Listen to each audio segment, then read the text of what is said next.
leading into that question, okay, and I heard you guys discussing it yesterday. It was sort of an emotional roller coaster where there was this guy asking good questions and there was this guy asking the stupid question, and then he was the same guy, and the big twist at the end.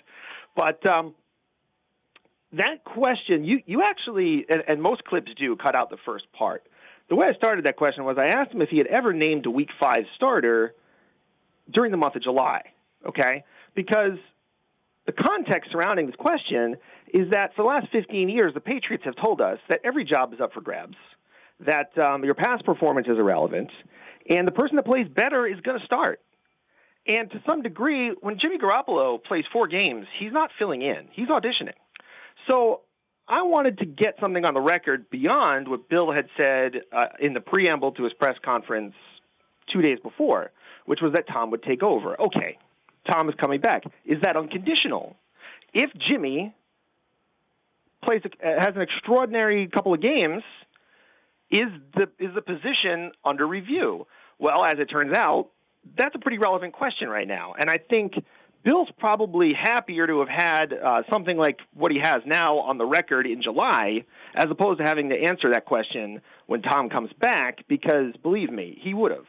Well, I give you credit for asking the pertinent question about Garoppolo's injury, but there's no way, deep down, there's no way that Tom Brady is going to be losing his job to Jimmy Garoppolo. Even if Garoppolo is perfect, has a perfect quarterback rating through 4 games. He's just not. Well, in July of last year, we knew there was no chance Brock Osweiler was going to play last year. Wait, how does Brock Osweiler get involved in this? Because here's the thing, okay? First of all, you have to remember that when I asked this question, this was before anyone had taken a snap in camp, okay?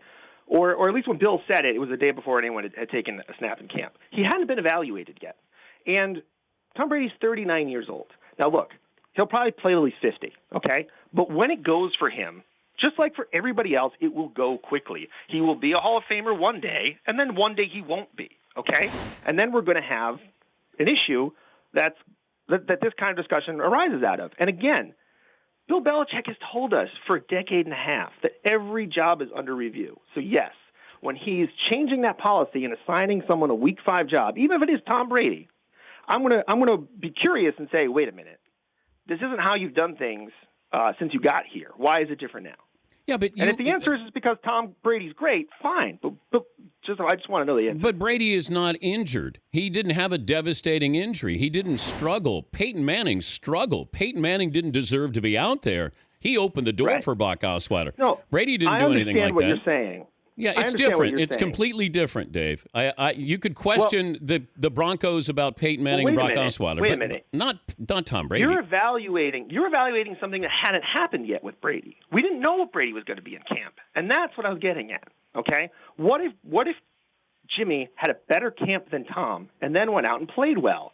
So you're penciling in Brady for Week 5. You're telling us before he takes a snap in camp that he is still Tom Brady, Hall of Fame quarterback. Yes. Okay, he's made everyone else prove that they're the right person for the job in every single circumstance until this moment. So yes, I was going to ask because it was a change from, it was a deviation from the norm. The Dan Patrick Show, weekday mornings on Audience.